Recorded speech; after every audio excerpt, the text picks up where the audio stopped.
Hello everyone, I am Yugendra and today we are going to show you how we can install Java or the Java Development Environment or the Java Development Kit, which is commonly called as JDK on Windows 10, and how to install an IDE, which is Integrated Development Environment of Java as well. In this video, the IDE which we'll be installing is Eclipse, which is quite a common IDE among Java developers. It is quite common just because it is easy to collaborate and work with. And companies like Apple, Citigroup, Qualcomm, and Bank of America use Eclipse, so it will be a bonus to add this on your resume as well. So the agenda for today's video will be installing JDK and then proceeding with the Eclipse IDE installation. But before moving on with the video, for more such videos on Java, do not forget to hit the like button and it would mean a lot to us if you could subscribe to our channel. So without further ado, let us now go ahead with the demo. So let us now proceed with the installation of Java on Windows. Let us go to Google Chrome and search for JDK or Java. And also you don't have to install Java runtime environment as a separate installation. If you install JDK, the JRE will be already be installed or included in the package. So we don't have to download it separately. We need JRE or JDK to run Java applications on our computers. So let us just install JDK so that it will be JRE also will be included with it. So let us go to Google Chrome and search for JDK. So let us search for JDK installation. And over here you can see that the website over here is Oracle. So Oracle is the company which developed Java. So we can click here and see what we get it. So here you can see that the latest version is 17.0.1. So LTS means long-term support. So that means, the support is still going on for that version. As you can see over here, we have different OSs, but right now we are interested in Windows. So let's click on Windows. And over here we have three installers. So there's zip installer and just the executable file, that's exe file, and the MSI file.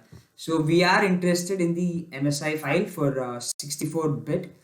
So let us go ahead and click this. Okay, now that we see that the download is complete, the file has been downloaded. But before installing, let us check if Java is already installed in our system or not. Like, is there any version of Java which is already present in the system?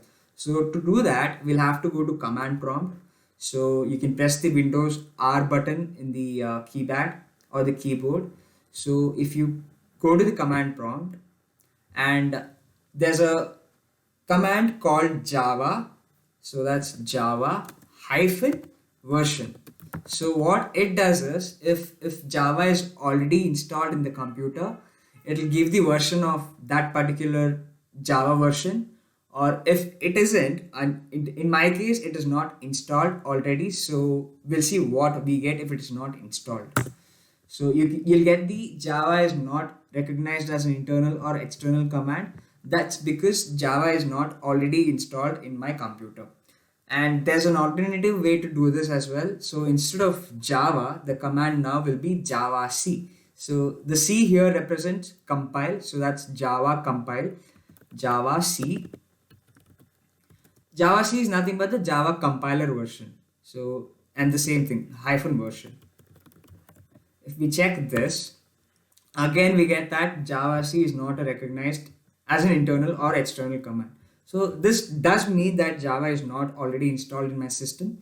And now let us move ahead with the installation by just opening it and installing it. So you give the necessary permission. So after doing that, the setup configuration will start. Yeah, you can see that it's preparing to install. So this is how the setup configuration guide will look like. So you can click on next. And this is the path or the folder where all your JDK files will be installed. So if you want to, customize it based on your choice, you can do that using the change button and browse particular path over here. You can just copy paste it here. So I want to install it over here itself. So I'll just click on OK and then click next again. There's no other customizations to choose. Okay, so as you can see, the Java Development Kit or the JDK 17.0.1 has been successfully installed, and we can close this now. And now, since we've already installed JDK, we'll close the command prompt and try to look for it again. So we'll close this first and do the same thing, open the command prompt again. So over here, now if you give the Java command and the hyphen version thing, so I think you'll get the version because Java is already installed in our system. So if you click on enter, so we have the Java version as 17.0.1, which is the version which we installed today, and the same command, the Java C command. So that's Java C hyphen version. If you press enter, you have the Java compiler version also as 17.0.1. So this confirms that Java or JDK has been installed successfully. And now let us, go ahead and put Java or Java home as path or environment variables. This is to run Java from command prompt so that it's easier to access. So let us do that. And for that, you need to go to settings. Okay, so here you need to go to environment variables. So and click on edit the system environment variables. And over here you have a button in the advanced tab saying environment variables. So click on it and you have a numerous number of variables over here. So over here go to path and then edit this one. So click on edit. Over here you can give the path of Java where it's installed. So for that you need to go to this file explorer and go to the Java path, go to C drive. For me it's C drive and for you it would be different. So C drive, program files, Java, and over here JDK 17.0.1.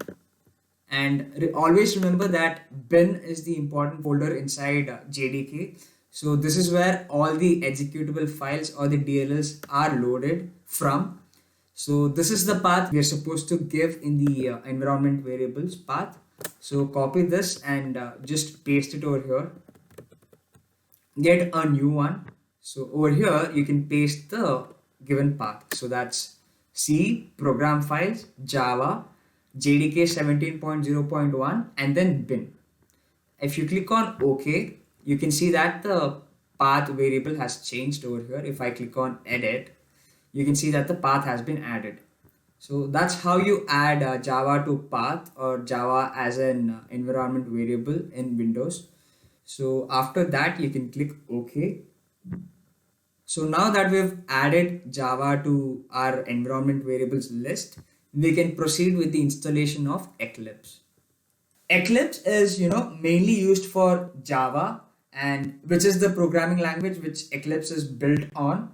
But along with many plugins, we can use Eclipse for languages like C, C++, Python, and so on. And for Eclipse to run, we need Java to be installed already in the system.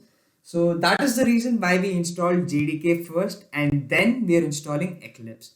So let us go to the browser and install Eclipse first. Let us do that now. So Eclipse installation.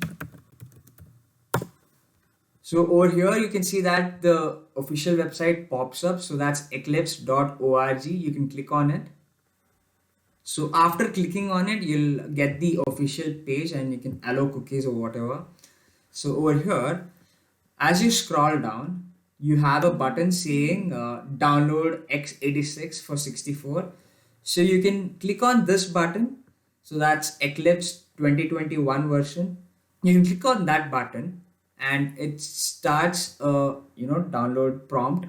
So it will give you the nearest location. So that's something. And you can just click on the download button over here and we'll wait until the download starts.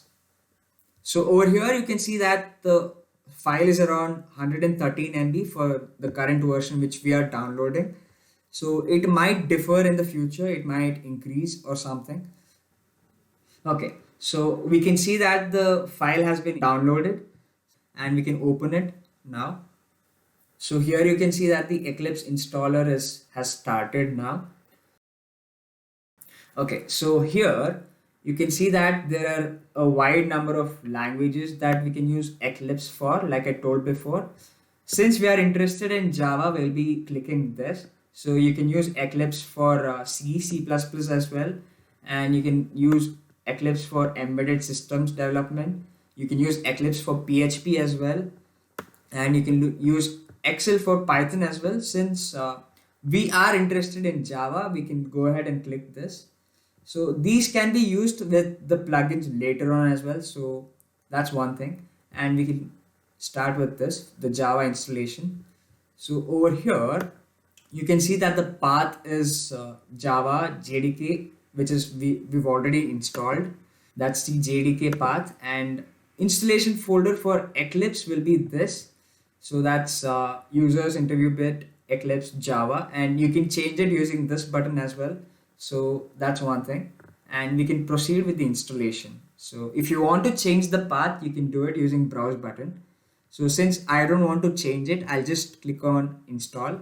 It'll create a desktop shortcut as well now. So these are the software user agreement. You can just go ahead and accept it. So as you can see over here, it will create a start menu entry and also a desktop shortcut for us to access it easier. So yeah, here you can see that the Eclipse has been installed, and you can launch Eclipse from this button itself. So you have a desktop shortcut which we chose while installing it. So you can open it. So here you have a workspace path where all your working data will be saved, or the worksheets will be saved. This is the path which the workspace will be working on, and you can use this as a default workspace, and so that it won't ask you again. So I'll do that, and launch Eclipse again. So it is starting the Eclipse IDE, as you can see over here.